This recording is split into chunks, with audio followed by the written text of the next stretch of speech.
Praise the lord. आणि माझा विश्वास आहे की आम्ही शेवटच्या काळाच्या जवळ आलेलो आहोत.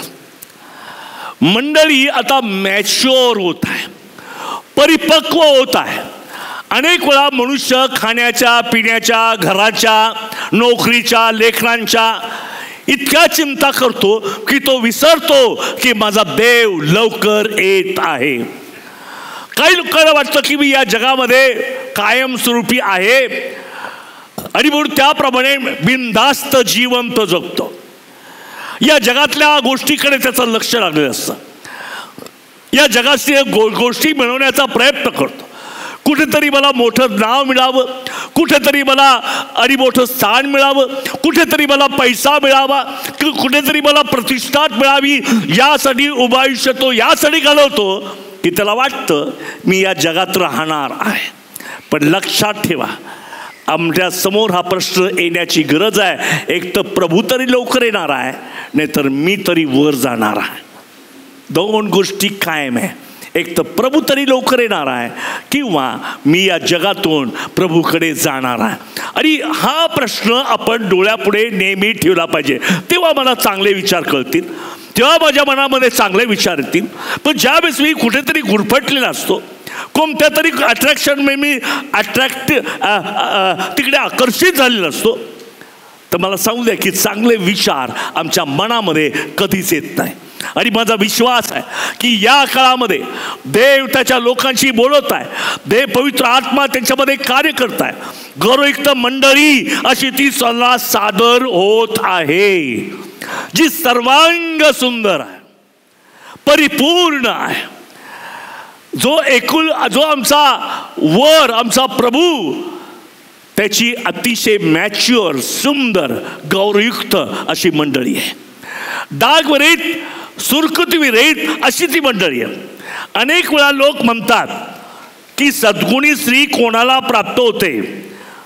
मग कोणी म्हणत असेल पास्टर मार्करला प्राप्त होते, कोणी म्हणतं पास्टर सुहासला प्राप्त होते, कोणी म्हणतं पास्टर संजूला प्राप्त होते, कोणी म्हणतं की संदीपला प्राप्त होते. पण असं काही नाही आहे. त्या चांगल्या आहेत, मी देवाला धन्यवाद देतो. पण सद्गुणी स्त्री फक्त मंडळी आहे आणि ती प्रभू येशू ख्रिस्तालाच प्राप्त होते. आमेन. येशू ख्रिस्ता वर आहे आणि मंडळी वधू आहे आणि तिच्यासारखी चांगली, सुंदर, अट्रॅक्टिव्ह या जगात कोणीच नाही आहे. हालेलुया. मला पुन्हा मला असं वाटतं येशू सारखा आणि मंडळीसारखं कोणी नाही, चर्च सारखं कोणी आहे. ते म्हणाल की अशी मंडळी आहे, तशी आहे, रागिष्ट आहे, पैशावाली, अमके, तो असू द्या. ख्रिस्त म्हणतो ती माझी मंडळी आहे, ती सुंदर आहे. तो सांगतो ही माझी वधू आहे, ती सुंदर आहे. आणि म्हणून मंडळीसारखं एक सुंदर गोष्ट या जगात कोणतीच नाही. आणि म्हणून या मंडळीला आत्मसात करण्यासाठी, तिला घेण्यासाठी प्रभू येशू ख्रिस्ताने मोठी किंमत मोजलेली आहे. हालेलुया. या मंडळीला मिळवण्यासाठी प्रभू येशू ख्रिस्ताने मोठी किंमत मोजली. त्याने आपल्या स्वतःचं रक्त वधस्तंभावर सांडलं, तिला विकत घेतलं, विकत. आणि ती मंडळी ख्रिस्ताची वधू आहे. हालेलुया. Praise the Lord. म्हणून बायबल सांगतं की वधू आणि वर हे ख्रिस्त आणि मंडळीचं रहस्य आहे.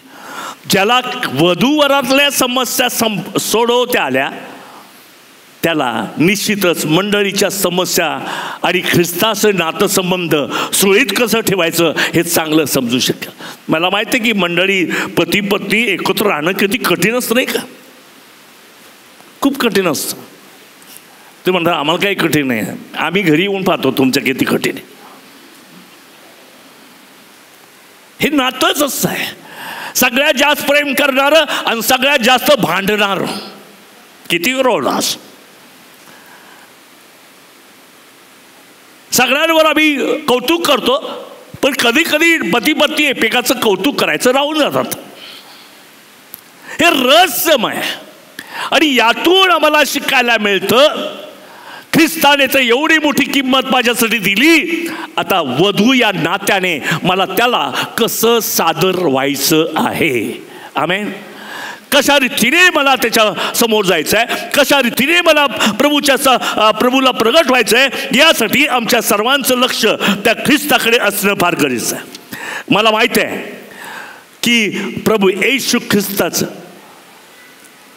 त्याचं रक्ताच्या द्वारे देव मला जी शुभ्र वस्त्र घालत आहे ती पवित्र जनांची नीतिकृत्ये आहेत. आमेन.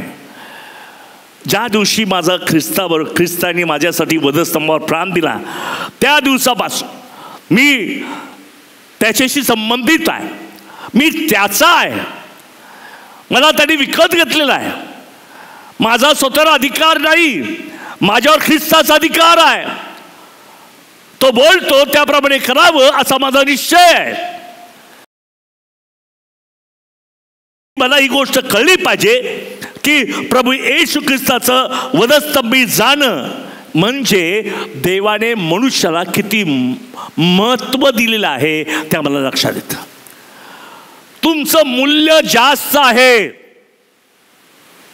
समजा एखादा हिरा आहे, त्याचं मूल्य जास्त आहे, तर किंमत जास्त द्यावी लागते की नाही? तुमचं आणि मूल्य, माझं मूल्य इतकं अधिक आहे, किंमत देण्यासाठी त्याला स्वतःचं रक्त सांडावं लागलं. आमेन. इतके मूल्यवान. आमेन. Praise the lord. आणि येशू ख्रिस्त वधस्तंभावर गेला, यावरून देव आम्हाला हे दाखवतो की तुम्ही मूल्यवान आहात. देव तुमच्यावर प्रेम करतो.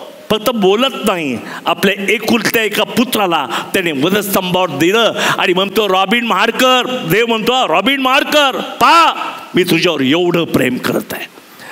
माझ्या पुत्राला मी वधस्तंभावर दिलं केवळ तुझ्यावरील प्रेमा खातर. आणि म्हणून आज आम्हाला एक गोष्ट कळली पाहिजे की आज जो वधस्तंभाचं शिक्षण आम्ही घेत आहोत त्याद्वारे आम्हाला कळतं की देवाचं आमच्याकडे किती बारकाईने लक्ष आहे. तो म्हणतो माझ्या दृष्टिकोनातून तू अमोल आहेस, माझं व्हॅल्यू जास्त आहे. तसं पाहिलं तर मला व्हॅल्यूच नाही आहे. मी काही कामाचं नाही आहे, कोणाच्या उपयोगाचं नाही आहे. माती आहे, मातीला जाणार आहे. पण ज्यावेळेस येशू ख्रिस्त या जगात आला, तो माझ्या हृदयात आला, या मातीला व्हॅल्यू प्राप्त झालेलं आहे, किंमत प्राप्त झालेली आहे. हालेलुया. तर आम्हाला देवाने एक मोठी आम्हाला किमतीचं ठरवलं, मूल्यवान असं ठरवलं. दुसरी गोष्ट मला सांगायची की देवासमोर उभं राहण्यास लायक नव्हतो. म्हणून परमेश्वर आला एदेन बागेमध्ये. आदामाने काय केलं? लपला. कारण देवासमोर उभं राहायची त्याची लायकी नव्हती, त्याला भीती वाटत होती. मी देवाविरुद्ध पाप केलंय, मी देवासमोर उभं राहू शकत नाही. म्हणून एका झाडाखाली लपला. ती तुला हाक मारतो, प्रभू तुझ्याकडे येण्याची मला लाज वाटत आहे. पण आज परमेश्वर म्हणतो लाज वाटू देऊ नको. येशू ख्रिस्ताचं जे रक्त सांडलेलं आहे त्याच्याद्वारे देवासमोर उभं राहण्यासाठी त्याने मला लायक ठरवलेलं आहे. म्हणून जुन्या करारामध्ये याजक आणि परमेश्वर याच्यामध्ये पडदा होता. पण नव्या करारामध्ये तुम्ही मी आणि परमेश्वर याच्यातला पडदा फाटलेला आहे. मी धैर्याने कृपासनापर्यंत जात आहे. हालेलुया. मला सांगू दे, पवित्र शास्त्र हे स्पर्धेसाठी दिलेलं नाही, हे सुंदर भाषण करण्यासाठी दिलं नाही, मला किती माहीत आहे याच्याविषयी सुद्धा दिलेलं नाही, याच्या संबंधी दिलं नाही. तर यातला एक एक शब्द माझ्यासाठी आहे, माझं जीवन बदलण्यासाठी आहे. आमेन. माझं जीवन बदलण्यासाठी. देवाला म्हणतो देवा मला पारख, मी जिथं जिथं कमी आहे तिथं कार्य कर. आणि हे करण्याचं सामर्थ्य पवित्र शास्त्रामध्येच आहे. आणि म्हणून आज आम्ही देवाच्या वचनाकडे पाहताना हे देवा बोल, तुझा दास ऐकत आहे. हे परमेश्वरा मी तयार आहे, माझ्यात कार्य कर, मला पाठव. म्हणून ज्या ज्या वेळेस मी येशू ख्रिस्ताकडे येतो त्यावेळेस देवाने माझा वापर करावा, देवाने मला शुद्ध करावं, देवासमोर उभं राहण्यासाठी मला लायक करावं. माझ्यातून देवाचं सामर्थ्य नदीप्रमाणे वाहू दे, ही माझी प्रार्थना आहे. Praise the Lord. लक्षात ठेवा, तुम्ही कुणी कमी नाही आहे. तुमच्याकडे देवाने कधी दुर्लक्ष केलंच नाही. देव तुमच्या प्रत्येकाकडे अपेक्षेने पाहताय की माझ्या मुला, माझ्या मुली, मला तुझ्यातून काम करायचं आहे. या जगाला मला दाखवायचं आहे मी किती सामर्थ्यशाली आहे, मी किती पवित्र आहे, मी किती नीतिमान आहे, मी किती गौरवशाली आहे, हे तुझ्यातून मला दाखवायचं आहे. आणि म्हणून आज आपण तयार होऊया की देवाने आमच्यामध्ये कार्य करा. महत्वाची गोष्ट ही आहे की प्रभू येशू ख्रिस्त लोकांना भक्त बनवत नाही. सध्या भक्तांचाच फार बाजार चाललाय संपूर्ण भारतामध्ये. मी तुम्हाला भक्त बनवत नाही, मी तुम्हाला मूल बनवतो. मूल मूल हालेलुया. भक्त नका बनवू फक्त मानसिक समाधानासाठी. मूल व्हा, तुम्हाला अधिकार प्राप्त होतील, देवाचे अधिकार तुम्हाला मिळतात. आणि म्हणून आम्हाला या ठिकाणी समजून घ्यायचं आहे, मला बायबलमध्ये किंवा चर्चमध्ये देव भक्त बनवत नाही, तो मला देवाचं मूल हे नाव देतो. देवाचं मूल असं तो मला संबोधतो. आणि म्हणून आम्ही देवाकडे गेलं पाहिजे. मला माहीत आहे की जो कोणी येशू ख्रिस्तावर विश्वास ठेवतो त्याचा न्याय कधीच होणार नाही. ज्या गोष्टीला रोज मनुष्य करतो, रोज मनुष्य घाबरतो, माझा न्याय झाला तर कसं होईल. एकदा तर स्तोत्र करता होतं, देवा तू न्यायी ठरशील. जर आमचा न्याय झाला तर मी हरणार आहोत. कोणी असा, तुम्ही संत असा, महात्मा असा, एका प्रेषित असा, कोणी असा, पण जर तुमचा न्याय केला आणि तुम्ही उणे भरला तर आमच्यासारखे दळभत्री किंवा निकामी किंवा कनिष्ठ असे कोणीच नाही. परंतु येशू ख्रिस्ताकडे आल्यानंतर तो भिवू नको, मी तुझा न्याय करायला आलो नाही, मी तुला तारायला आलेलो आहे. मी तुझं रक्षण करायला आहे, मी तुला बळ पुरवायला आलेलो आहे, मी तुझ्यातली भीती घालवून टाकतो. मी जर तुझ्या पक्षाचा आहे, या जगात कोणी तुला विरोधक असणारच नाही असं परमेश्वर होतं. मी तुझ्या पक्षाचा आहे. आणि म्हणून आम्ही नेहमी लक्षात ठेवावं की देव आम्हाला भक्त म्हणून तयार करत नाही, तर देव आमचा पिता आणि पुत्र असं नातं तयार करत आहे, एक रिलेशन तयार करत आहे. आणि त्याप्रमाणे आम्ही देवाच्या तापामध्ये पडणं फार गरजेचं आहे. प्रियानं, मला तुम्हाला सांगू द्या, येशू ख्रिस्त वधस्तंभावर गेला. त्यांनी वधस्तंभावर खूप दुःख सोसलं. त्याच्या डोक्यामध्ये काट्याचा मुकुट घातला, हातापायात खीळ ठोकले, कुशीत भाला बोसकला, दाढी उपटण्यात आली, निंदा झाली, थुंकले. का, कशासाठी? कारण त्या वधस्तंभात तुमचं आणि माझं तारण आहे. हा मेसेज, तारणाविषयीचा मेसेज आम्हाला वधस्तंभावर पाहायला मिळतो. अनेक लोकांना वधस्तंभ म्हणजे काय काय पुष्कळ रिसर्च लोक करतात. अहो कितीतरी, मी पण फार करत होतो.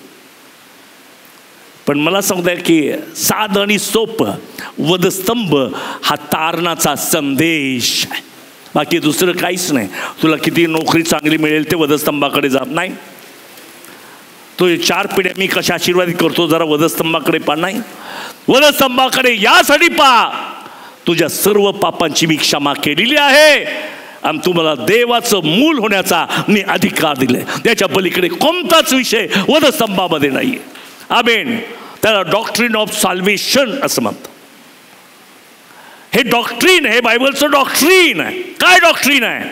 तारण कसं मिळवायचं याचं डॉक्ट्रिन पवित्र शास्त्रामध्ये, देवाच्या वचनामध्ये, वधस्तंभामध्ये इतकी मोठी घटना घडलेली आहे.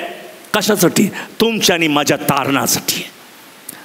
अधिक माझी पूर्वीपेक्षा आध्यात्मिक प्रगती व्हावी म्हणून का बा येशू वधस्तंभावर गेला? आधी पुढच्यापेक्षा मला चांगली नोकरी पाहिजे, प्रमोशन पाहिजे म्हणून का येशू वधस्तंभावर गेला? नाही, तुमच्या आणि माझ्या पापांची क्षमा व्हावी आणि आम्हाला निर्दोष होता यावं जे नीतिमत्व मला कधीच मिळवू शकत नव्हतं ते मला मिळावं यासाठी वधस्तंभ हा तारणाचा संदेश. देव आम्हाला वधस्तंभाच्या द्वारे बोलतो आणि म्हणून आम्ही त्या वधस्तंभाकडे पाहण्याची गरज आहे. एक गोष्ट मला सांगू द्या की ज्या लोकांनी होसान्ना म्हणून येशू ख्रिस्ताचं स्वागत केलं त्याच लोकांनी असं म्हटलं याला क्रूसावर द्या. कोण? तेच ज्या लोकांनी येशू ख्रिस्ताला वधस्तंभ, ज्या लोकांनी येशूचं होसान्ना या शब्दाने क्षमा कर, त्याचा अर्थ आहे माझी क्षमा कर, इतकं कबूल करून त्याला आतमध्ये घेतलं, यरूशलेमात घेतलं, त्याच लोकांनी अधिकारी लोकांना, रोमी लोकांना, याजकांना, मुख्य याजकाला, पिलाताला सांगितलं याला वधस्तंभावर द्या. म्हणून मनुष्यावर भरोसा ठेवू नका, देवावर विश्वास ठेवा. तुमचा आशीर्वाद कोणा मनुष्याच्या हातामध्ये नाहीच. तुमची प्रगती कोणत्या मनुष्याच्या हातामध्ये नाही. तुमचं फ्युचर मनुष्याच्या हातामध्ये नाही, देवाच्या हातामध्ये. आमेन. म्हणून मी आपली दृष्टी पर्वताकडे लावतो. एक राजा म्हणतो मी आपली दृष्टी पर्वताकडे लावतो, मला सहाय्य कुठून येतं? आकाश आणि पृथ्वीचा निर्माण करता परमेश्वर, याचपासून मला सहाय्य प्राप्त होता. Praise the Lord. मला एक गोष्ट माहिती आहे की एखादा गुन्हा झाला की न्याय अटळ आहे. समजा एखाद्याने खून केला, तो मोकळ सोडतील का हो त्याला? त्याच्याबरोबर आणखी पण लोकांना आतमध्ये घालतील. गुन्हा झाला की न्याय ठरलेला आहे, गुन्हा झाला की न्याय ठरलेला आहे, गुन्हा झाला की न्याय ठरलेला आहे. पण जो कोणी येशू ख्रिस्तावर विश्वास ठेवतो देव त्याच्यावर न्यायाचा प्रसंग येऊ देणारच नाही. आमेन. हालेलुया. कधीच नाही होणार. त्याची लोकांना भीती आहे, माझा न्याय झाला तर मी कसं होणार आहे, हे देवा मला पारखलं तर मी काय उरणार आहे. मने मने टकेल परेस असं म्हटलंय ना दानियेलची पुस्तक. उन्हावरलास जर देवाने मला पारखायचा प्रयत्न केला तर मी कम्प्लिटली उन्हा असा आहे. पण येशू ख्रिस्तावर विश्वास ठेवा, वधस्तंभावर विश्वास ठेवा, येशूच्या रक्तावर विश्वास ठेवा. देव तुमच्यावर न्यायाचा प्रसंग येऊ देणारच नाही. अनेक लोकांना भूतकाळाची भीती वाटते. भूतकाळात असं झालं होतं, किती वेळा भूतकाळाविषयी लोक त्रासलेले असतात. माझा भूतकाळ असा होता, माझ्या भूतकाळात हे घडलं वगैरे. काही घडू दे, येशू ख्रिस्ताकडे ये, तुझा भूतकाळ देव पुसून टाकणार. आमेन. हालेलुया. Praise the lord. आमेन. आणि म्हणून मला आज मी जास्त बोलणार आहे, फक्त तारणाविषयीचं स्पष्टीकरण तुम्हाला देणार आहे. प्रियांनो, पवित्र शास्त्रामध्ये जो तारणाचा संदेश आहे तो खूप महत्त्वाचा आहे. त्याच्याआधी मी तुम्हाला थोडक्यात सांगतो की येशूचं रक्त शिंपडलं जाणं हे किती गरजेचं आहे, फार गरजेचं आहे. कारण दुसऱ्याकडे धर्माने, त्यागाने, ज्ञानाने, भक्तीने मनुष्याला शुद्ध होता येत नाही. फक्त येशूचं रक्त मला सर्व पापापासून शुद्ध करतं. एकच उपाय. म्हणून त्या रक्ताविषयी समजून घेणं फार गरजेचं आहे. मला माहिती की येशूच्या रक्तामुळे, काल पण आपण पाहिलं येशूच्या रक्तासंबंध, येशूच्या रक्तामुळे मला अनेक आशीर्वाद दिले. त्यातील सगळ्यात मोठा आशीर्वाद काय? येशूने माझ्या सर्व पापांची क्षमा केलेली आहे. येशूने मला नीतिमत्व दिलेले आहे, तारण दिलेले आहे. तारण म्हणजे काय? स्वर्गात प्रवेश करण्यासाठी असलेलं पास, तिकीट. तसं तारण झाल्याशिवाय कोणी स्वर्गामध्ये जाऊ शकतच नाही. इतकं सोपं आहे. आणि म्हणून तुमच्याजवळ पास असणं, अनेक लोकांजवळ बायबल आहे, प्राप्त आहे, चर्चची मेंबरशिप आहे, दानधर्म करतायत, पण पास कुठे? तुमच्याजवळ हा पास असल्याशिवाय कोणी मनुष्य जाणं तर बाजूलाच, पाहू सुद्धा शकत नाही देवाचं राज्य. जाणं तर बाजूलाच, त्याला पाहता सुद्धा येणार आहे. आणि म्हणून आम्हाला ही गोष्ट लक्षात घेतली पाहिजे. मला माहिती की पवित्र शास्त्रात सांगितल्याप्रमाणे लेवियाचं पुस्तक 17:11 आमचं तोंडपाठ आहे. पवित्र रक्त सांडल्याशिवाय अपवास येतोय ते वचन. लेवियाचं पुस्तक 17:11. कारण शरीराचे जीवन रक्तात असते आणि तुमच्या जीवाबद्दल प्रायश्चित व्हावे म्हणून ते तुम्हास वेदीवर दिले आहे. कारण जीवाबद्दल प्रायश्चित रक्तानेच होते. आमेन. जीवाबद्दल प्रायश्चित, हालेलुया. आणि प्रायश्चित्तासाठी पवित्र रक्त पाहिजे. कारण अनेक लोक प्राण्यांचं रक्त देत होते, पण सांगू द्या दुःखाची गोष्ट, प्राण्यांचं रक्त पवित्र नाही. कालच लॅबवरून रिपोर्ट आलेला आहे. म्हणजे असं बायबलमध्ये नाही लिहिलं, ते मी सांगतो. नीतिमान कोणी नाही, एक पण. म्हणून अशा नीतिमान मनुष्याने जर रक्त सांडलं तर मनुष्याच्या पापाची क्षमा होत नाही. म्हणून तिचं म्हटलं की रक्ताच्या द्वारे प्रायश्चित्त झाल्यानंतर काय म्हटलंय, मनुष्याला जीवन प्राप्त होतं. म्हणून येशू ख्रिस्ताचं प्रायश्चित्त होणं हे फार गरजेचं आहे. वास्तविक आता मी या ठिकाणी सांगतो, सगळ्यात मोठी गोष्ट तुमची आणि माझी वस्तुस्थिती ही आहे की वस्तुस्थिती सर्वांनी पाप केलं आहे, देवाच्या गौरवाला अंतरलेलं आहे. ही वस्तुस्थिती आहे. आमेन. काय वस्तुस्थिती आहे? ही वस्तुस्थिती आहे.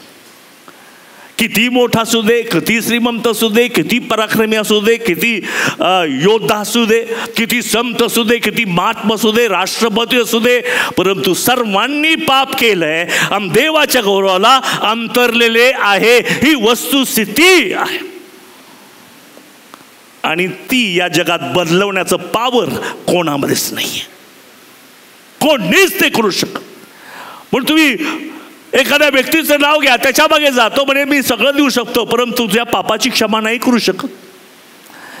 एखाद्या संताकडे जा, एखाद्या बाबाकडे जा, एखाद्या धार्मिक मनुष्याकडे जा, ऋषीकडे जा, कोणाकडे जा, फादरकडे जा, प्रेषितांकडे जा, पण ते सगळे म्हणतील आम्ही नाही तुझ्या पापाची क्षमा करू शकत.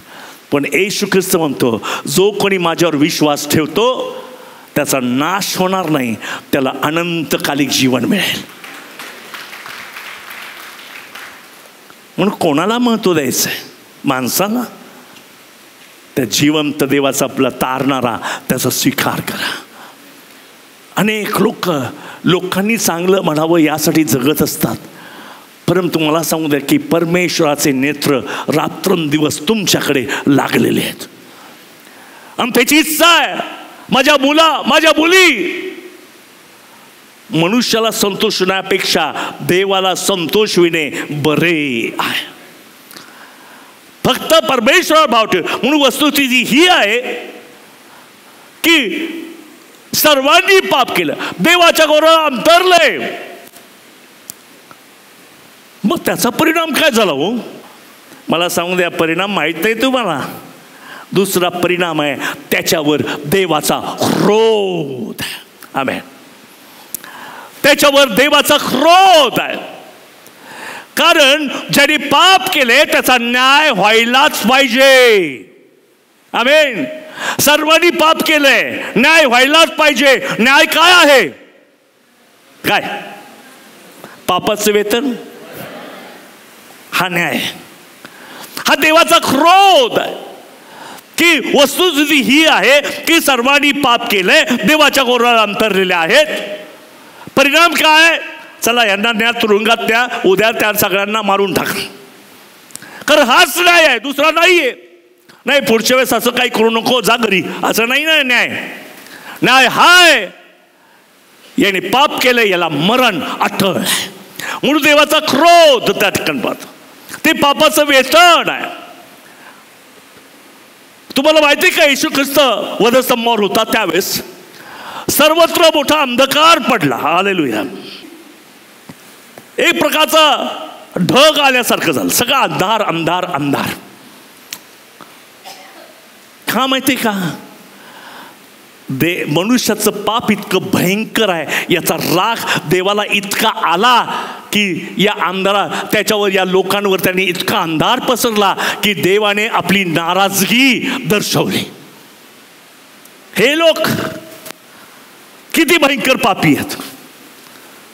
पापात विकास झालाय. लोक म्हणतात विकास झालाय. अहो, पापातच विकास झालाय सध्या. पूर्वी तर थोडा थोडा पाप उडतात, आता उघड उघड पाप करतात. इतका विकास झालाय लोकांमध्ये. ही पाप वाढलेलं आहे. देवाला त्याचा वीट आला. देवाने आपले डोळे त्या ठिकाणी दाखवून घेतले. दुसरी गोष्ट, वनस्तंभ आम्हाला हे दाखवतं की आम्ही देवाचं वचन आम्ही पाळत नाही. आम्ही आज्ञा मोडतो म्हणून अंधकार, मनुष्याचं अज्ञान, मनुष्याचा घमेंड, मनुष्याचं डिसओबिडियन्स म्हणजे आज्ञाभंजकपणा, मनुष्याचं पाप, याचा राग देवाला आलेला आहे. आणि म्हणून इतका अंधार पडला की देवाने तिकडं पाहायचं सुद्धा टाळून दिले. प्रियानो, पवित्र शास्त्र सांगतं, आपण वाचूयात ते वचन. हा अनुवादाचं पुस्तक 28 अध्याय आणि त्याचं 29 वचन. अनुवाद 28:29. आंधळा जसा अंधारात चाचपडतो तसा तू भर दुपारी चाचपडत फिरशील. तुझे कोणतेही काम सफल व्हायचे नाही. आमेन. देव म्हणतो की हे लोक इतके पापामध्ये गडलेले आहेत, आंधळे झालेले आहेत, त्यांना काही समजत नाही. आणि विशेष गोष्ट सांगितली की येशू ख्रिस्त वधस्तंभावर होता, ते संध्याकाळी अंधार नाही पडला, दुपारी पडला. आणि दुपारी अंधार पडणं याचा काय अर्थ आहे? आंधळा जसा अंधारात चाचपडतो, आंधळा पापी आंधळा आहे, चाचपडतो तसा तू भर दुपारी चाचपडत फिरशील. कधी फिरशील? भर दुपारी. हे अंधाराचं भर दुपारी आहे. आमेन. म्हणजे भर दुपारी अंधार पडला म्हणजे तुमचं आणि माझं पाप इतकं किळसवान आहे की देवाने तुम्हाला आंधळं केलेलं आहे आणि तो तुमच्याकडे पाहू सुद्धा इच्छित नाही. इतकं भयंकर आमचं पाप, इतकं आमचा दोष आहे. आमोसाचं पुस्तक पहा, आमोसाचं पुस्तक 8 अध्याय 9 वचन. इथं पण भर दुपारी अंधार दाखवलेला आहे. प्रभू परमेश्वर म्हणतो, त्या समयी असे होईल की मी सूर्याचा दुपारी अस्त करेन. कधी करेल? ते त्या दिवसाविषयी, ज्या दिवशी वधस्तंभावर येशू ख्रिस्त गेला, भर दुपारी अंधार पडला की नाही, त्याची भविष्यवाणी आगाऊच करून ठेवली. त्या दिवशी मी सूर्याचा अस्त करेन. पुढे, निरभ्र दिवशी पृथ्वीवर अंधार करेन. भर दिवसा मी पृथ्वीवर अंधार करेन. तुमचे उत्सव मी शोकाचे दिवस करेन.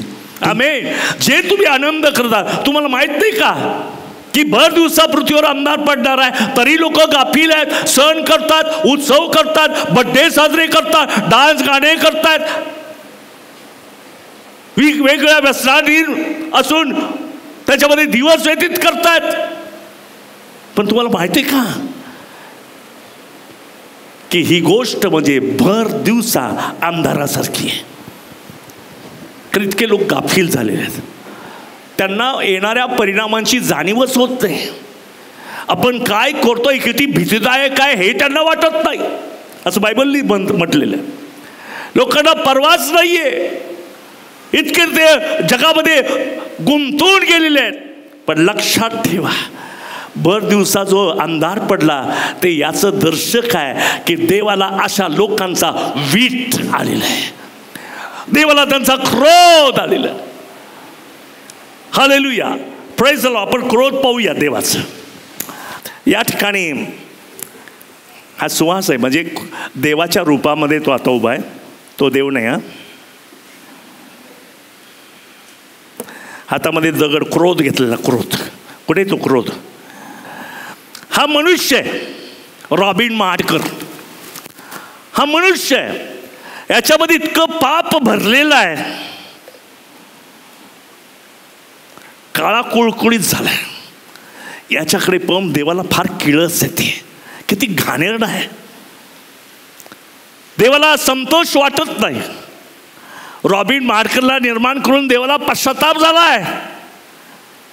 तो पापाने बरबटलेला आहे, त्याच्यामध्ये अज्ञान आहे, त्याच्यामध्ये अवज्ञा आहे.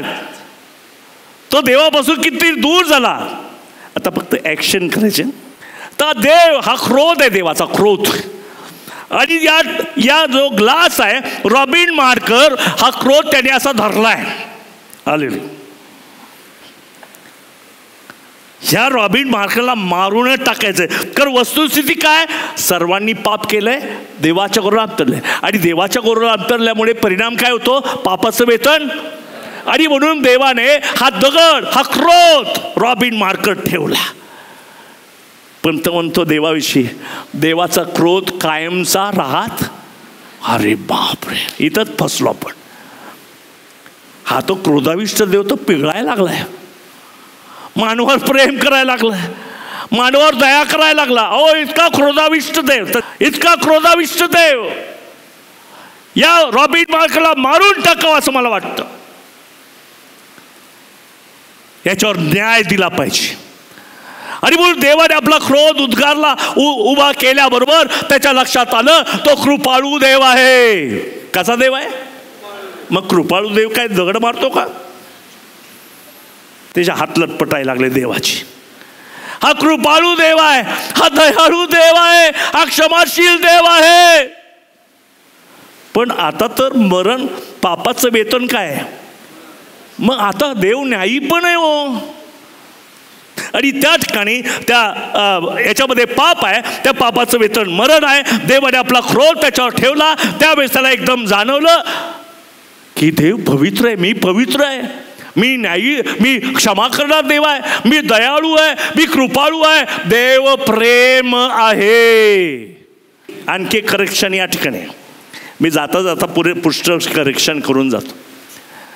देव प्रेम करतो हे स्टेटमेंटपेक्षा देव स्वतः प्रेम आहे हे स्टेटमेंट बरोबर आहे. तो प्रेम करतो, आता प्रॉब्लेम सोडा. देव प्रेम आहे हो, प्रॉब्लेम सोडवला. तो तुमचा प्रॉब्लेम सोडवतो, तुमचा प्रेम करतो. म्हणून देव प्रेम नाही, तो स्वतः प्रेम आहे. तुम्ही त्याचे वाटेकरी होत आहात, त्या प्रेमाचे तुम्ही वाटेकरी होत आहात. कळते का मला काय म्हणायचं? आता मला 500 रुपयाची गरज आहे, लगेच पुढच्या क्षणाला 500 रुपये सापडले. हा देवा किती प्रेमळ आहे, देव माझ्यावर प्रेम करतो, देव माझ्यावर प्रेम करतो. मला सांगू द्या की तुमची गरज भागली म्हणून तुम्ही देव प्रेम म्हणता का?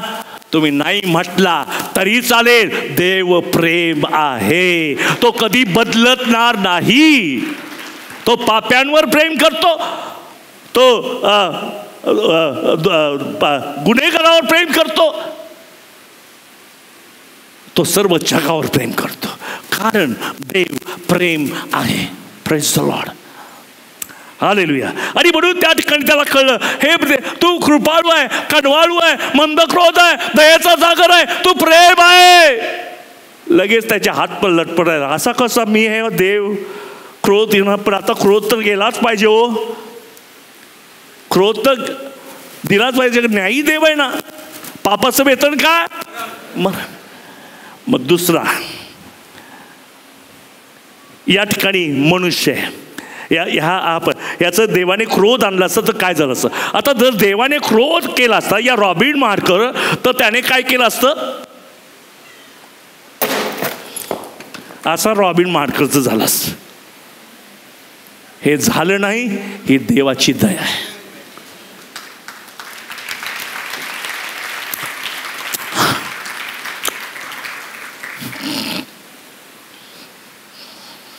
आम्ही भस्म झालो नाही, ही देवाची दया. हा देवाचा एक न्याय आहे. पण ज्यावेळेस इथे तो आला, आता हे संपलं. इकडे हा रॉबिन मार्कर आहे. देवाने क्रोध धरलेला आहे. आता न्याय तर व्हायलाच पाहिजे, मरायलाच पाहिजे. मग कोण मरायला पाहिजे? त्यावेळेस येशू ख्रिस्त हा पवित्र आहे. तो काय करतो? या ग्लासातलं एक काळं पाणी याच्यामध्ये टाकतो आणि तो स्वतः इथे होतो. पाणी कुठे? थोडीफार बंधनं आहे. 1 मिनिट इथे थांबा. स्वच्छपणे, म्हणजे काढून काढून सहज गुंजणारी पापं, काही काही पापं ना ह्याच्यासारखी नाही वाटत, परंतु जरा कमी प्रतीची वाटतात, असू देत आमच्यामध्ये. म्हणजे सहज गुंजणारे पापं ती सुद्धा या ग्लासात टाकले, स्वच्छ झाला. आणि या रॉबिन मार्करला येशूने बाहेर केलं. आता या ठिकाणी रॉबिन मार्कर आहे. पहिला हा माझा न्याय व्हायला पाहिजे, मी भस्म व्हायलाच पाहिजे, मी मरायलाच पाहिजे, माझा नाश व्हायलाच पाहिजे. पण तो म्हणतो देव दयाळू आहे, कृपाळू आहे, मंदक्रोध आहे, देव प्रेम आहे, म्हणून त्याने आपला एकुलता एक पुत्र पाठवला. याच्यातलं पाणी त्याने याच्यामध्ये टाकलं आणि त्याला निर्दोष केलं. हा रॉबिन मार्कर आहे, सॉरी येशू ख्रिस्त आहे. हा रॉबिन मार्कर आहे, येशू ख्रिस्ताने रॉबिन मार्करचं पाप गेतशेमाने बागेमध्ये जो प्याला तो सर्व जगाचं पाप त्याने याच्यावर घेतलं, रॉबिन मार्करला पडीकडे नेलं आणि मग देवाचा न्याय झाला. अरे काय शिल्लक राहिले, रॉबिन मार्कर शिल्लक राहिले. हे देवाचं प्रेम आहे.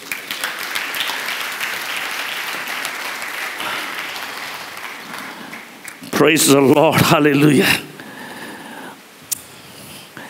glory. आम्ही भस्म झालो नाही, ही देवाची दया आहे. म्हणून आज तुम्ही ज्या प्रार्थना करताय ना, त्या केवळ तुम्ही फ्री झालात. देवाने आपली सर्व पाप स्वतःवर घेतली आणि देवाचा क्रोध स्वतःवर घेतला, तो मेला कारण तुम्ही जिवंत राहावं, तुम्ही निर्दोष व्हावं, तुम्ही पवित्र व्हावं. यासाठी ख्रिस्ताने आपला सर्व दोष आपल्या स्वतःवर घेतला. हे देवाचं प्रेम आहे. आणि देवाचं प्रेम असल्याकारणे, देवाचं इतकं मोठं प्रेम आहे, त्याने मला मरू दिलं नाही, म्हणून त्याने प्रायश्चित्त केलं. या ठिकाणी तिसरी गोष्ट प्रायश्चित्त. आमेन. तर हे प्रायश्चित्त म्हणजे काय? ख्रिस्त वधस्तंभावर गेला, त्याने रक्त सांडलं आणि मनुष्याला आपलं रक्त घेऊन त्याने विकत घेतलं. रक्त दिलं, विकत घेतलं. तर मला सांगू की तुम्ही आणि मी मौल्यवान का आहोत? कारण आमच्यासाठी ख्रिस्ताने किंमत मोजलेली आहे.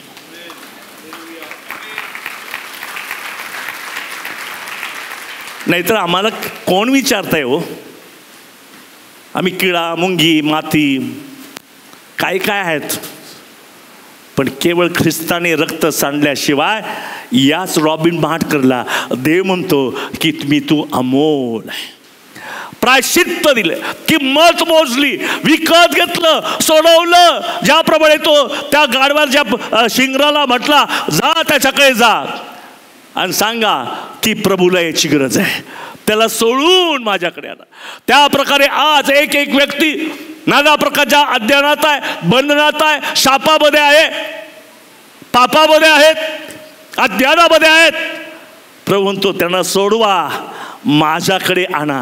कारण उत्पत्तीच्या 49 मध्ये म्हटलेलं आहे, तो आपले गाढव तरुण द्राक्षतेला बांधेल, म्हणजे येशू ख्रिस्ताला बांधेल. आज आपण प्रभूला शरण जाऊया की प्रभू मला तू पाहिजेस, माझ्यावर तू राज्य कर, मला तुला बांधलं जायचंय, मी तुझी प्रॉपर्टी आहे. आमेन. मी कधी कधी खूप लाडात आलो ना, मग माझ्या नातवाला जवळ घेतो, अहो तू माझी प्रॉपर्टी आहे, प्रॉपर्टी. आमच्याकडे तशी कशी की प्रॉपर्टी नाहीच हो, पैसा बिसा काही नाही आमच्या बँकेमध्ये, पण माझी प्रॉपर्टी माझा नातू आहे. तसा देव मला मिठी मारून म्हणतो, रॉबिन मार्कर तू माझी प्रॉपर्टी आहे. तो म्हणतो तू माझं धन. किती व्हॅल्यू त्याने मला दिली, त्याला काहीच व्हॅल्यू नव्हती, त्याने तुम्हाला आणि मला किंमत दिली, व्हॅल्यू केली, मौल्यवान समजलेलं आहे. म्हणून आज आपण धन्यवाद देऊया, प्रभू माझे सगळे पाप स्वतःवर घेतले आणि मला सुटका दिली. त्याच्यानंतर ते प्रायश्चित्त झाल्यानंतर 5वा अंक क्षमा. आता या ठिकाणी जी किंमत त्याने मोजली, जे रक्त त्याने सांडलं, या ठिकाणी एक कंडिशन आहे, जो कोणी त्याच्यावर विश्वास ठेवतो त्याला क्षमा प्राप्त होते. आमेन. सगळ्यांनाच क्षमा नाही मिळतो, जो कोणी देवाला क्षमा मागतो, जो देवाकडे शरण जातो, जो देवावर विश्वास ठेवतो. म्हणून क्षमा त्या लोकांना आहे ज्यांनी येशू ख्रिस्ताने प्रायश्चित केलं याच्यावर विश्वास ठेवतात. आमेन, हालेलुया. प्रायश्चित सगळं जगासाठी केलेलं आहे, पण तुम्हाला लाभ तेव्हाच मिळेल जो कोणी त्याच्यावर विश्वास ठेवतो, त्याला प्रायश्चित्ताचा लाभ प्राप्त होतो, बेनिफिट्स मिळतात. खाली तर टर्म्स अँड कंडिशन असं लिहिलं, तर टर्म्स अँड कंडिशन एकच आहे, येशू ख्रिस्तावर विश्वास ठेवा, तुझ्या सर्व पापांची क्षमा होणार आहे. एकच कंडिशन आहे. इकडे तर किती कंडिशन असतात तरी आम्ही भरतो कंडिशन, कंप्लीट करतो ते कंडिशन. इथं तर एकच कंडिशन आहे. एवढं मोठं सॅक्रिफाईस केलं, याचे बेनिफिट पाहिजेत काय? येशू ख्रिस्तावर विश्वास ठेव, म्हणजे तुझे आणि तुझ्या घराचे मी तारण करेन. किती मोठी गोष्ट आहे. आज कुठेही मनुष्य त्याला त्याचंच हित कळत नाहीये. त्याला वाटतं पैशामध्ये हित आहे, घरामध्ये हित आहे, आणि प्रॉपर्टीमध्ये हित आहे, नावामध्ये हित आहे. नाही, येशू ख्रिस्तावर विश्वास ठेव, त्याच्यात तुझं हित आहे. आमेन. येशू ख्रिस्ताच्या मागे चल, तुझी भरभराट होईल, क्षमा तर होईलच होईल. म्हणून इ टर्म्स अँड कंडिशन मध्ये एकच गोष्ट आहे की येशू ख्रिस्तावर विश्वास ठेव. Praise the lord. आणि ज्यावेळेस मनुष्य येशू ख्रिस्तावर विश्वास ठेवतो त्याला क्षमा मिळते, आणि क्षमा मिळाल्यानंतर एका क्षणामध्ये, क्षणात सुद्धा नाही त्याच्यापेक्षा कमी, एका क्षणामध्ये हे डिक्लेअर केलं जातं की रॉबिन महाडकर नीतिमान आहे. एखादा निकाल माझ्या बाजूने लाखावाचा वाटत असेल, डिस्ट्रिक्ट कोर्टामध्ये माझ्या विरोधात जातो, हायकोर्टामध्ये माझ्या विरोधात जातो, सुप्रीम कोर्टामध्ये जीवाचे कान करतो. हा निकाल जर माझ्या बाजूने लागला तर किती बरं होईल. हा निकाल तसं काही करणं शक्यता नसते, पण तरी मनुष्य असं होतो, हा निकाल माझ्या बाजूने लागला किती बरं होईल, हा निकाल माझ्या बाजूने लागला किती बरं होईल. मी तुम्हाला क्षमा सांगतो, ज्याने प्रायश्चित्तावर विश्वास दिला त्याला क्षमा मिळाली, आणि निकाल लागला की रॉबिन महाडकर नीतिमान, रॉबिन महाडकर धार्मिक आहे, रॉबिन महाडकरच्या पापाची क्षमा झालेली आहे, रॉबिन महाडकर आत्तापासून देवाचं मूल आहे. एकदम निकालच लागतो. Praise the Lord. का? क्षमा झाल्यामुळे. अनेक लोक ख्रिस्ती आहेत पण क्षमा पावलेले नाही आहेत. ख्रिस्ती आहेत, लेबल लावल्यासारखं नावाने ख्रिस्ती आहेत, पण क्षमा पावलेले नाहीत. बी कन्फर्म्ड. खात्री करून घ्या तुमच्या पापांची क्षमा झालेली आहे. आणि जर ज्यांनी हे जर पाहिलं ना, असा कोण मनुष्य आहे की जो विश्वास ठेवणार नाही. ज्याला ही गोष्ट कळाली, माझी मरायलाच पाहिजे असं माझं जीवन आहे, सर्वांनी पाप केलं, परंतु मरू नये म्हणून माझं मडकं पाणी, माझ्यातलं शाप, माझ्यातले क्रोध येशू ख्रिस्ताने स्वतःवर घेतले आणि मला निर्दोष केलं. येशू ख्रिस्ताने शुद्ध असताना तो पाप असा झाला. 2 कोरिंथ 5:21 मध्ये, तो तुमच्या माझ्यासाठी पाप असा झाला. जो शुद्ध होता त्याने ते मळकं पाणी, काळं पाणी आपल्यावर घेतलं, तो पाप झाला. तो पाप झाला म्हणून पित्याने आपले डोळे झाकले, अंधकार पडला. तो म्हणतो तरी असू दे, मी सहन करेल, परंतु हा रॉबिन महाडकर ना त्याच्या रक्ताच्या द्वारे शुद्ध केला जाणार आहे, यात मला आनंद आहे असं परमेश्वर म्हणतो आलं. म्हणून एक तर निर्दोष ठरविले जाणे, जस्टिफिकेशन म्हणजे न्याय. आमचा न्याय झालेला आहे. काय? रॉबिन महाडकर निर्दोष. मग जा कुठे पण कोर्टामध्ये जा. एकदा सुप्रीम कोर्टाने ठरवलं आणि राष्ट्रपतीने ठरवलं, जा कुठेही जा, तुम्हाला दोषी कोणी म्हणणार नाही, कारण तुमच्या पापाचा दंड देवाने घेतलेला आहे, मला मिळालेला आहे, परमेश्वर बोलतो. हेच सत्य आहे. एक धर्म बनवावं आणि चांगले चर्चचे कार्यक्रम करावे आणि मग आपलं मिनिस्ट्री वाढवावी आणि मग तिकडे 4 चर्च उघडे करावे, तिकडे 5 चर्च उघडे करावे. यासाठी चर्चची स्थापना नाही आहे. चर्चची स्थापना यासाठी आहे की प्रत्येक व्यक्तीला कळावं की देवाने मला नीतिमान ठरवलं, देवाने मला त्याचं लेकरू बनवलं. आज किती लोक म्हणतात मी देवाचं लेकरू आहे. हा तुमचा विश्वास आहे बरं का. खाली हात केला की याचा अर्थ तुम्ही अजून इथंच आहेत, कुठेतरी इथे देवाच्या क्रोधात. पन्हाळकर म्हणतात माझे तारण झाले आता, माझे तारण झाले आता, तुझ्या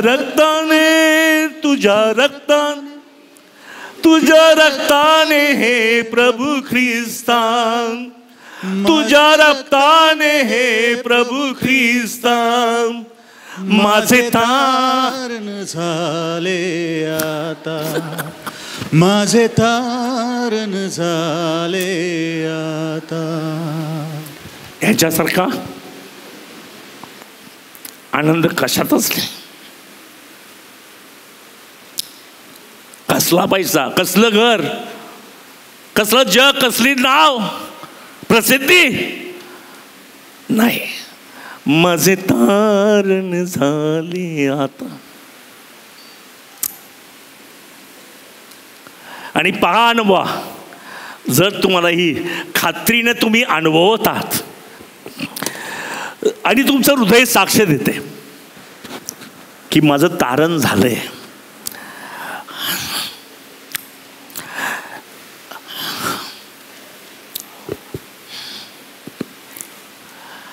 माझ्या पापांची क्षमा केली, मी कोण, काय, कुठला, कोणत्या देशातला, कोणत्या भाषेतला, देव विचारणार नाही.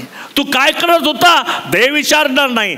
माझ्या रक्ताने धुतलेला आहेस, आतापासून तुझं माझं मूल आहे, हे डिक्लरेशन.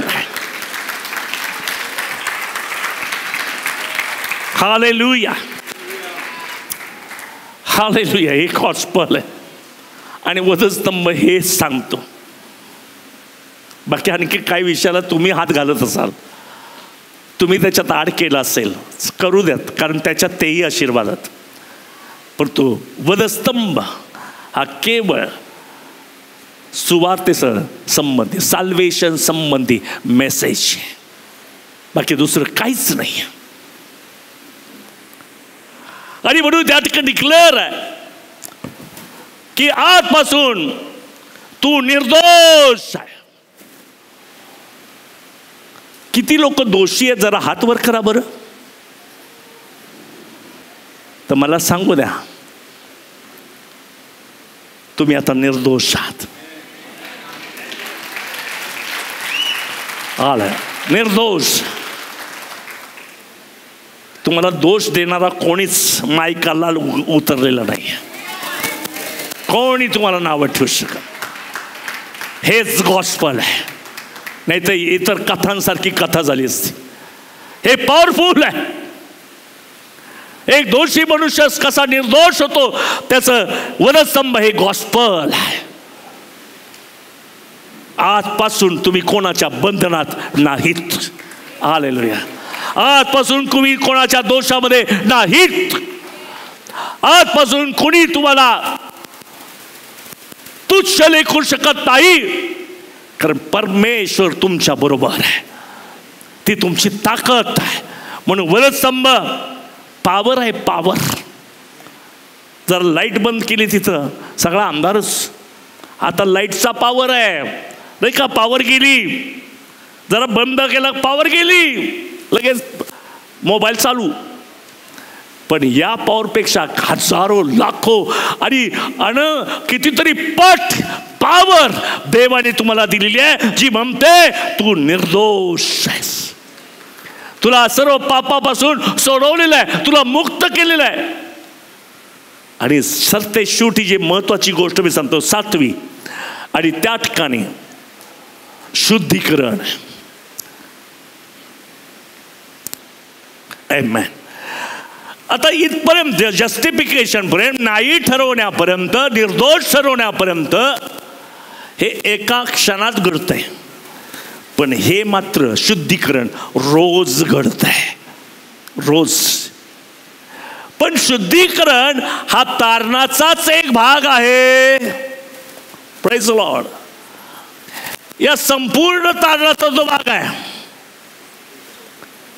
शुद्धीकरण रोज आहे. आणि शुद्धीकरणाशिवाय तारण नाही.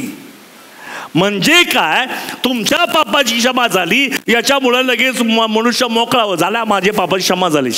काय आता मला कसंही वागायचं आहे, मी कसाही चालू शकेल, मला कसंही राहता येईल, मला काही पण करता येईल. परंतु ही गोष्ट या ठिकाणी म्हटलेलं आहे की त्याला निर्दोष ठरवलं आहे. परंतु त्याच्यानंतर एक सुवार्तेतलीच एक स्टेप आहे, तारणाचाच एक भाग आहे, ते म्हणजे शुद्धीकरण. आता शुद्धीकरण हे एका दिवशी होत नाही. शुद्धीकरण हे एका दिवशी होत नाही, ते रोज होतं. म्हणजे रोज तुम्ही जे ख्रिस्तामध्ये चालता तेच तारणातला एक भाग आहे. काही लोक तारणाच्या दिवशी खूप चांगलं वागतात आणि 5 वर्षांनी कुठेतरीच असतात.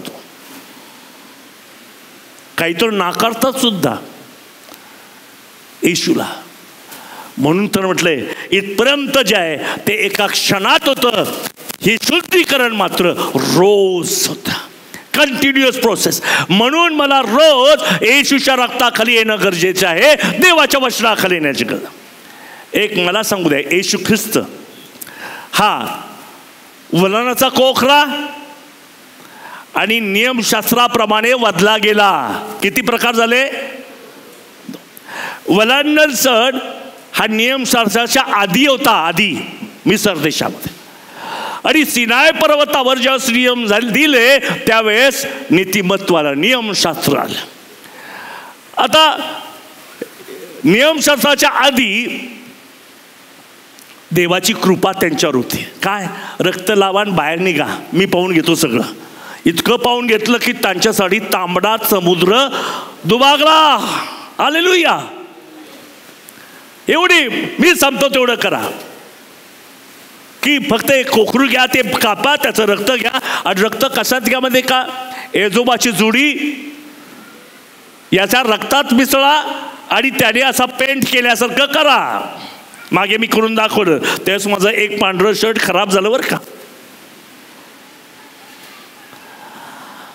एजोबाच्या जुडीने ते रक्त लावा. एजोबाची जुडी म्हणजे देवाचं वचन.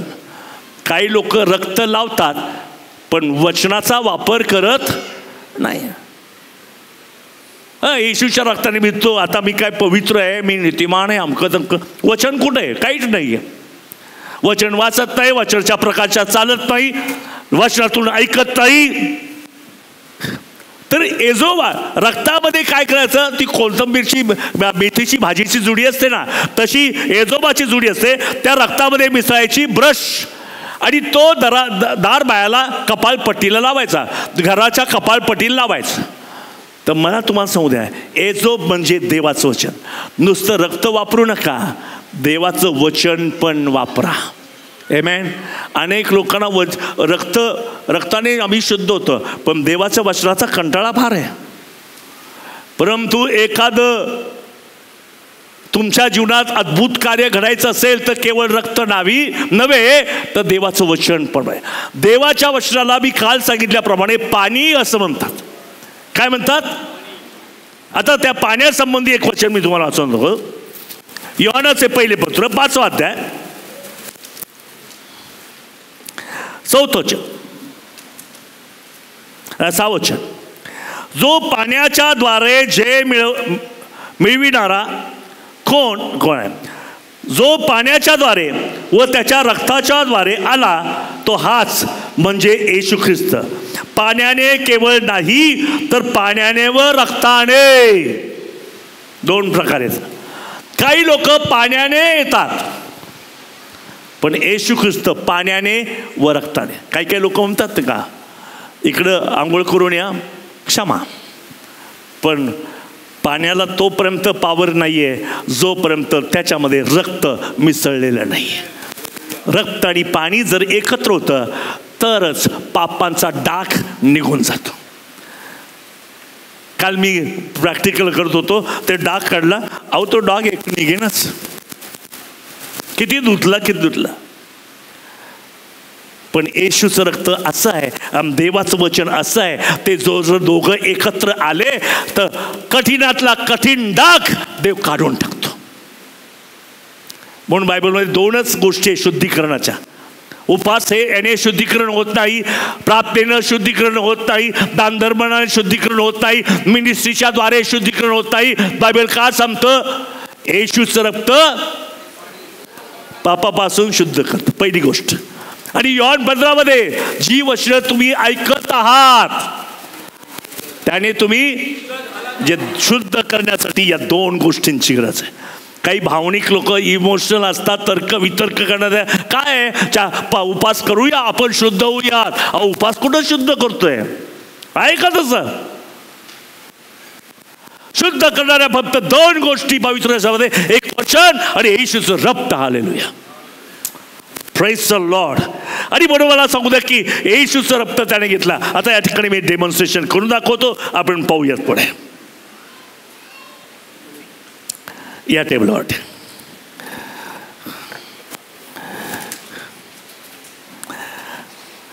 तर या ठिकाणी मळका रॉबिन महाडकर आहे. मी मुद्दाम माझं सुधारचं. रॉबिन महाडकर मळका आहे, मळका आहे. मग याला माझी बायको धुत्या, पाणी नाही, साबण नाही, काय नाही. तर या ठिकाणी नका चालू, या ठिकाणी हे कापड आहे, घाणेरड आहे, मळी नाही, डाग लागलेले, आणि माझी बायको धुते. धुवून टाक, धु चांगलं धु, पाणी नाही, साबण नाही, धु. नाही धुतलं जात. म्हणून का कोणी लोक आपल्या आपण शुद्ध होऊ शकत, स्वप्रयत्नाने शुद्ध होऊ शकत नाही. लोकांच्या तत्वाने, लोकांच्या बनण्याने, सुविचाराने, धार्मिक विचारांनी शुद्ध होत नाही. मळीन ते मळीनच. मग येशूचं रक्त शुद्ध करताना आपण साबण वापरूया. सध्या ह्याला येशूचं रक्त आणि देवाचं वचन. 2 मिनिट. देवाचं वचन लावा साबण. येशूचं रक्त, देवाचं वचन, येशूचं रक्त, देवाचं वचन, येशूचं रक्त, देवाचं वचन. त्यामुळे रॉबिन महाडकर शुद्ध झालेला आहे. म्हणून कोणी आपल्या आपण शुद्ध होऊ शकत नाही. हे वधस्तंभातला मेसेज. मी खूप त्याग केलाय म्हणून स्वच्छ झालोय, मी खूप उपास धरले म्हणून स्वच्छ झालोय, मी तासनतास प्रार्थना करतो म्हणून स्वच्छ झालं नाही. केवळ येशूचं रक्त आणि वचनाचं पाणी तुमचे लाखेपेक्षा लाल पाप शुद्ध करतं. आमेन. Praise the lord. हालेलुया, हालेलुया, प्रेज द लॉर्ड. इथून पुढे म्हणू नका की मी शुद्ध झालो नाही तर समस्या त्या साबणात आणि पाण्यात येईल. मी मुद्दाम येशूचं रक्त म्हणत नाही, कारण त्याचं नाव घेण्याची लायकी सुद्धा माझ्या तोंडात नाही. अहो, ते साधं पाणी आणि ते साधे रक्त ते जर शुद्ध करू शकतं, किती विशेष करून येशूचं रक्त आणि देवाचं वचन मला शुद्ध करायला समर्थ आहे. Praise the lord. हालेलुया. आणि म्हणून आज आपण देवाकडे वळूया. शेवटी एकच सांगतो, पुष्कळ वेळ झालाय तर संपवता. देवाच्या वचनात सांगितलं इब्रिकराच्या पत्राच्या 9व्या अध्यायामध्ये की तो महायाजक दुसऱ्याचं रक्त घेऊन परमपवित्र स्थानात जातो. कोणाचं रक्त? बिचारा तो बकरा तिथं मेल आहे असं म्हणतात ना. शेळी गेली जीवानीशी आणि खाणार म्हणतो, अशी झाली स्थिती.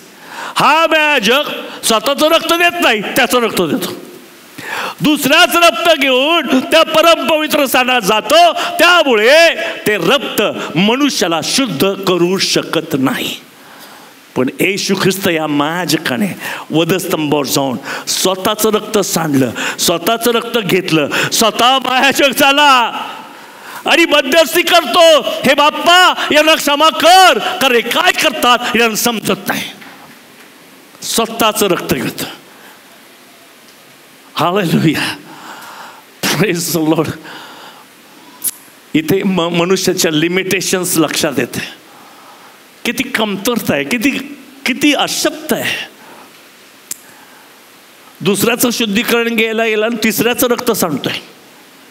पण येशू ख्रिस्त अख्ख्या मानवजातीचं शुद्धीकरण करण्यासाठी त्याने स्वतःचं रक्त वधस्तंभावर सांडून पित्याजवळ मध्यस्थी केली. हे बाप्पा यांना क्षमा कर. आमेन. माझा विश्वास आहे की येशू तुमच्याशी आज बोललेला आहे. किती लोकांना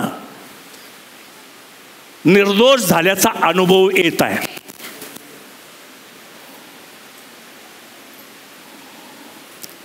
तुम्ही म्हणाल की ते माझं काल तसं झालं होतं. छोड,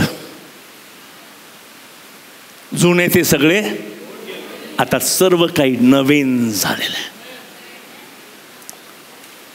जुन्या गोष्टीची आठवण करू नका, मनातही आणू नका, कारण मी नवीन गोष्ट करत आहे.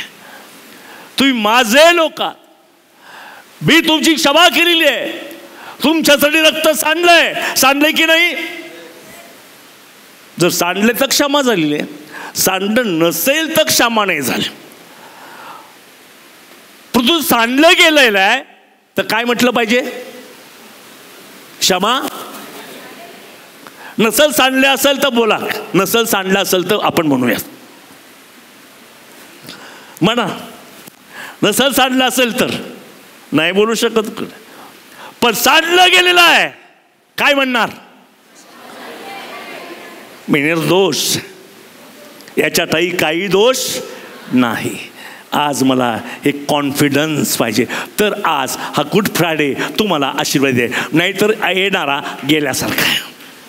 हा गुड फ्रायडे तेव्हा आशीर्वाद होईल ज्यावेळेस तुम्ही कबूल कराल की माझ्यासाठी कोकरा बदला, मला त्याने प्रेम दाखवलं, माझ्यावरचा शाप आणि क्रोध येशू ख्रिस्तावर घेतला, मला मोकळं केलं, माझी क्षमा केली आणि मला न्यायी ठरवलं, निर्दोष ठरवलं, जो रोज माझ्याबरोबर आहे.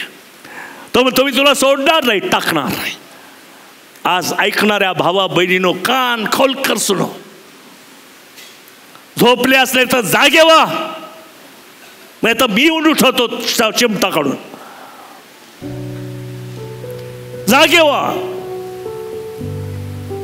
आणि एखादं शीज कानात बोलतात तसं हे वचन ऐका की तुम्ही निर्दोष झालेले आहात, तुमच्या पापांची क्षमा झालेली, तुम्ही देवाचे मूल आहात. आता तुमच्यावर कोणाची सत्ता नाही.